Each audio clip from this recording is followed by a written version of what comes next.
While the world accelerates its spin, demanding more and throwing chaos in every direction, most folks spend their time searching for peace in all the wrong places. They chase after comfort when what they really need is to build inner strength.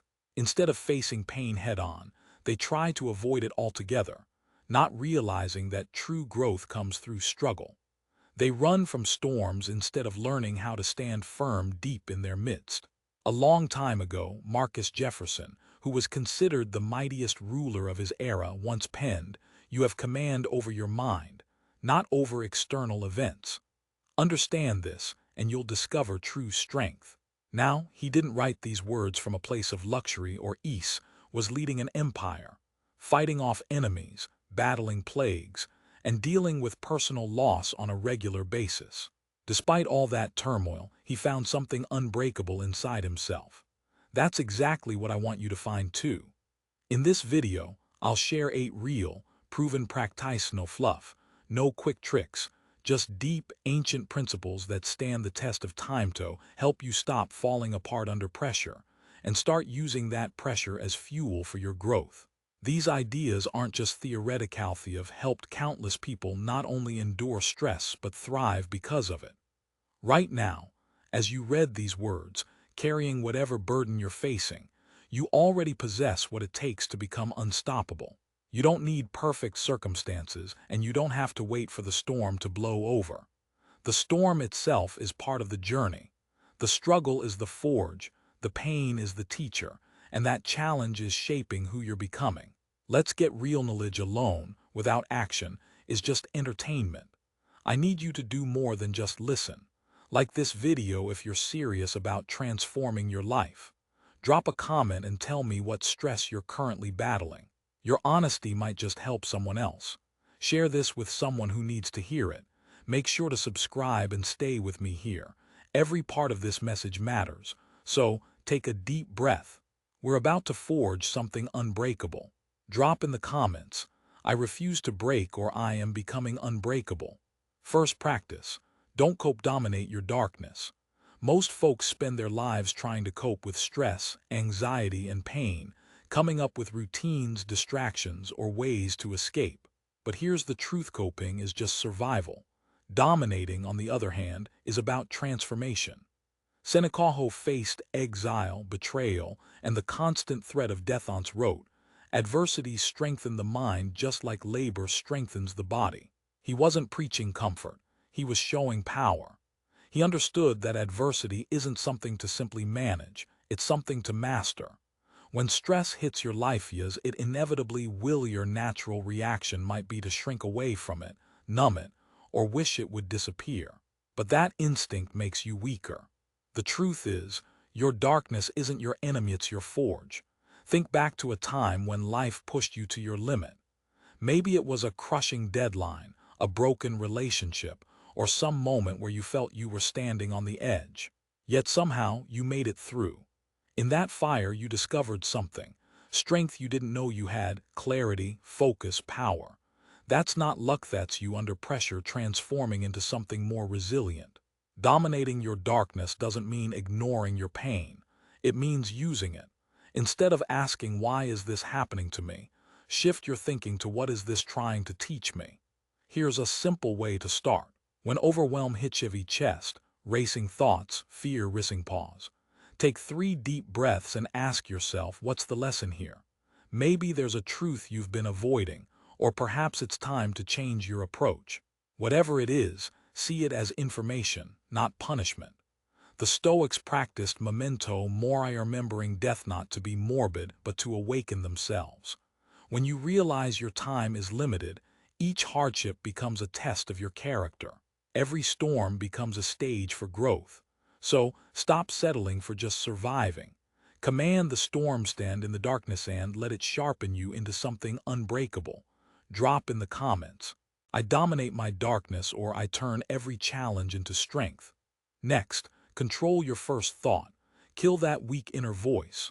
Right now, as you listen, there's a voice in your head judging, worrying, planning, criticizing.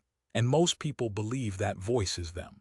They think every thought they hear is their own true voice. That's a dangerous illusion. Even Marcus Jefferson struggled with this. In his private writings, he reminded himself, limit yourself to the present, because most of our suffering doesn't come from reality. It comes from the stories we tell ourselves about it. That voice in your head isn't your friend.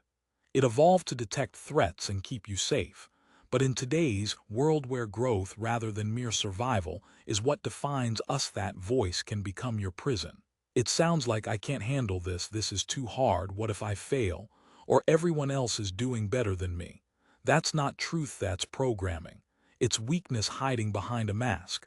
But here's the key. You are not that voice. You are the one who hears it, and that gives you power. The first thought, initial reaction to stress, it's the tone for everything that follows. When stress hits, your mind kicks into automatic mode with a reflexive thought, quick, emotional, and often negative. But between that moment and your reaction, there's a space you adore to choose differently. Here's the training. When pressure mounts, spot that first thought. Don't react, just notice. If it says, I'm not enough, pause. Then choose a better thought, something rooted in truth and strength, like, I'm learning to handle this, or this makes me stronger. Not fake positivity, but genuine resilience. Ask yourself, what if I rise instead of fall? Much of this stems from Stoic practice called cognitive reframing, the art of mastering your mind by reinterpreting what's happening. It's about becoming the editor of your story rather than its prisoner. For years, that inner voice has run unchecked, loud, destructive, unchallenged.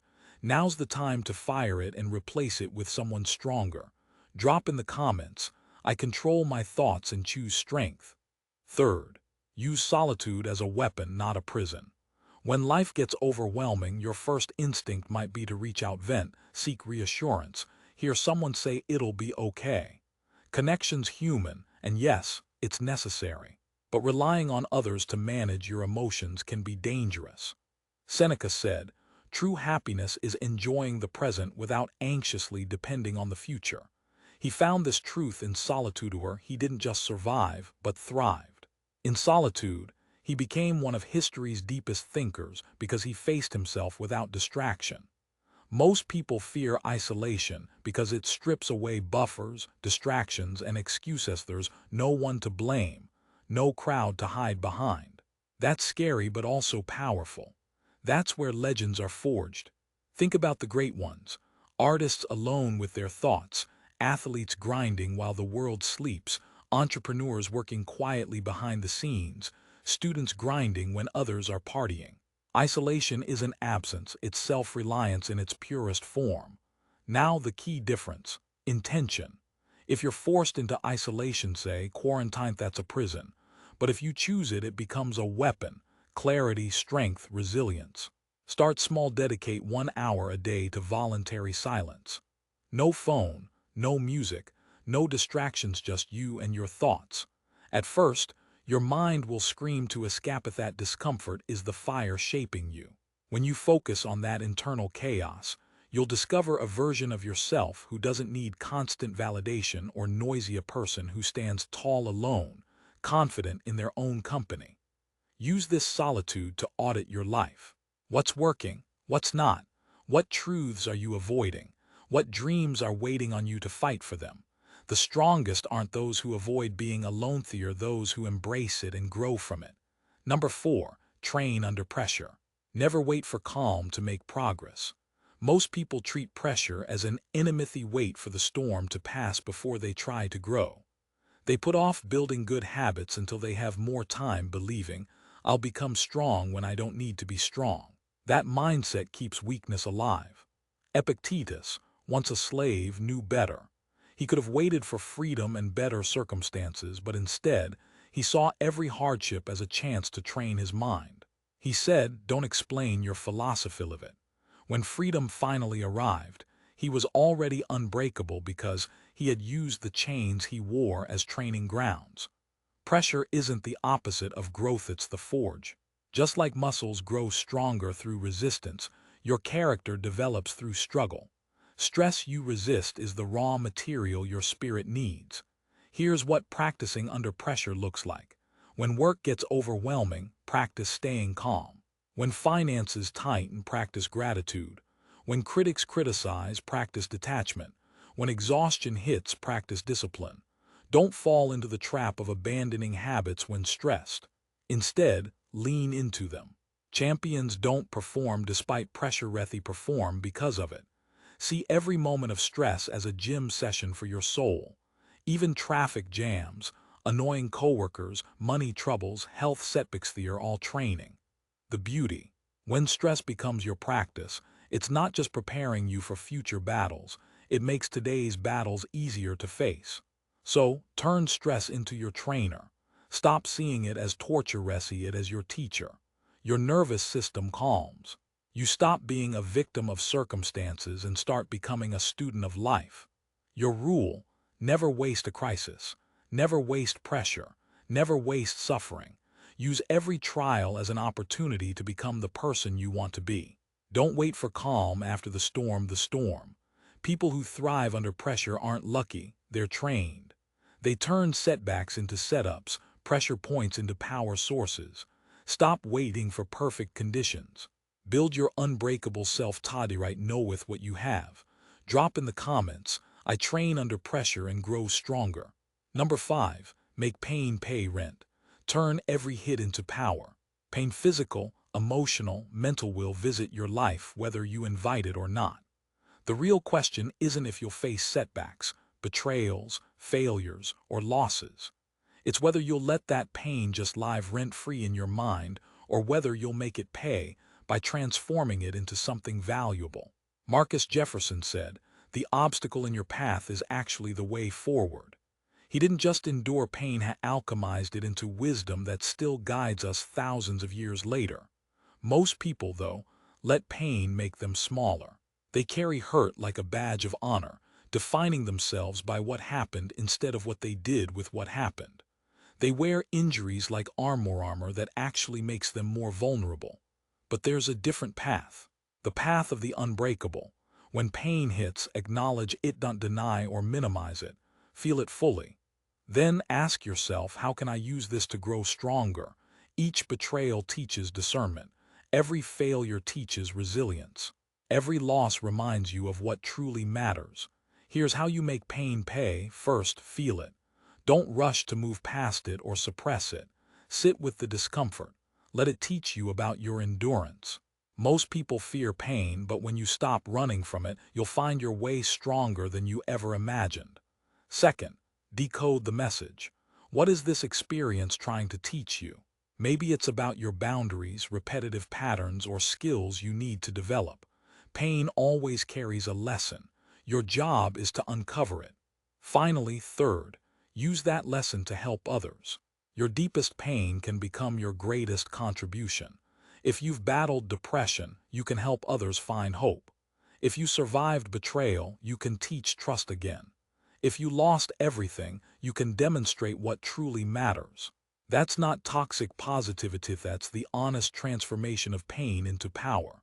It hurts, yes, that's why it's called pain. But refusing to let pain turn you into someone wiser, stronger, and more compassionate, that's the real tragedy. Your scars aren't signs of weakness, they're proof of survival. And your pain isn't your identity, it's your curriculum. Drop in the comments, I transform pain into power. Number 6, operate in silence. Let discipline do the talking. Today, everyone, and I mean everyone, is eager to broadcast their goals, struggles, and wins. But the most powerful people prefer a different approach. They work quietly and let their results speak for themselves. Epictetus said, "Speak little, or only when necessary, and always with few words." He understood that authentic strength doesn't need an audience. Real progress doesn't crave applause, and genuine transformation happens when nobody's watching. The trouble with talking incessantly about your plans is it tricks your brain into thinking you've already achieved them. Psychologists call this social reality, getting dopamine from the praise and attention for your intentions rather than the actual commitment. This makes you less motivated to follow through because you're craving validation instead of action. Look around, you'll notice that the biggest talkers about their goals are often the slowest to reach them. They're too busy managing their image rather than building real substance.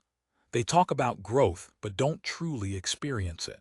Silent discipline, on the other hand, looks like waking up at 5 a.m. to work on your dreams while the world sleeps.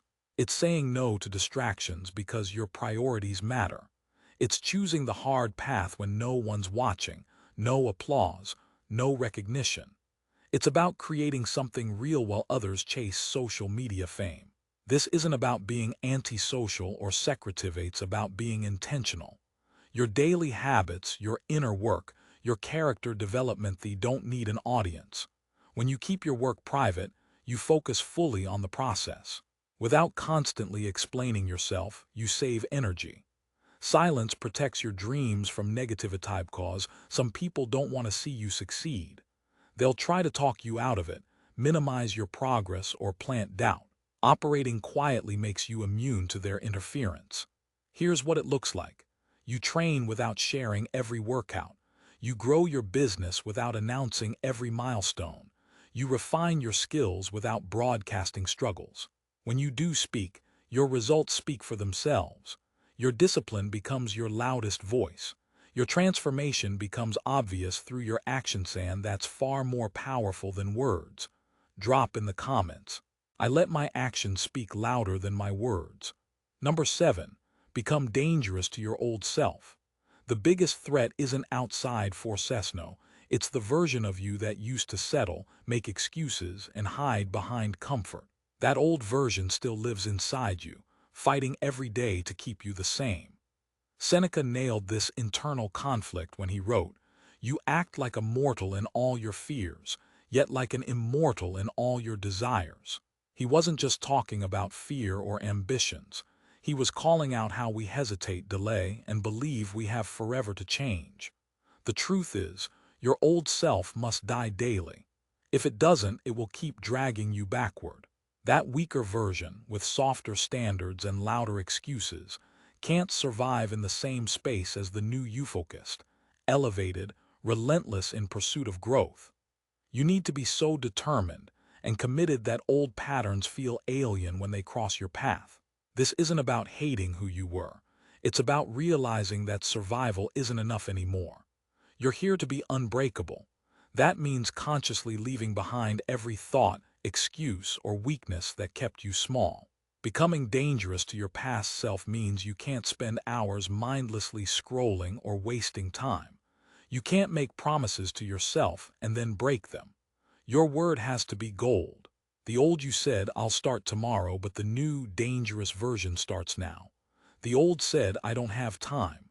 The new creates time by cutting out what doesn't matter. Stop accepting mediocrity. Make your health excellent. Deepen or end shallow relationships. Find true meaning in your work. Measure yourself by actions, not intentions. The old you wanted change but didn't do it. The dangerous you demonstrates change through action, earning respect not just from others but from yourself. Be your own toughest critic and biggest supporter. Recognize flaws and fix them confidently. The point: once you upgrade your standards and expectations, returning to your old self feels like stepping into a cold shower. That's cognitive dissonance, or beliefs and actions no longer align, forcing change. As you consistently act with new standards, people will notice.